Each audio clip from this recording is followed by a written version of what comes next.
সবচাইতে বেশি জান্নাতে প্রবেশ করাবে যে আমল, বিষ্ণু বললেন, এক হচ্ছে আল্লাহর ভয়, আরেক হচ্ছে সর্বোত্তম আচরণ। প্রিয় ভাইরা, ইসলামের মেজাজটাকে চিনে নেন, ইসলামের এসেন্সটাকে বুঝে নেন।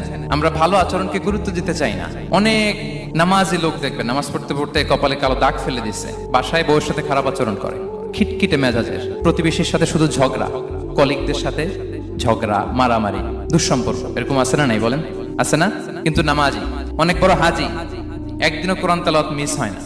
তো এত আবাদত করেও সে ইসলামের আসল এসেন্সটাকে ধরতে পারেনি। বিষ্ণু বললেন, সবচেয়ে বেশি জান্নাতে প্রবেশ করাবে যে দুটি আমল, একটি হচ্ছে তাকওয়াল্লাহ, আল্লাহর ভয়, আরেকটি হচ্ছে উত্তম আচরণ, সর্বোত্তম আচরণ। তো আমরা যেন উত্তম আচরণের অধিকারী হই, আমার স্ত্রীর সাথে যেন ভালো আচরণ করি, প্রতিবেশীর সাথে যেন ভালো আচরণ করি, ছেলে মেয়েদের সাথে যেন আমাদের অ্যাটিটিউডটা ভালো থাকে, আচরণটা ভালো থাকে, কলিগের সাথে যেন ভালো থাকে। বিশ্বনবীর আচরণ যেমন ছিল তেমন আচরণ যেন আমরা গড়ে তুলতে পারি। আওয়াজ করে পড়ুন আমিন।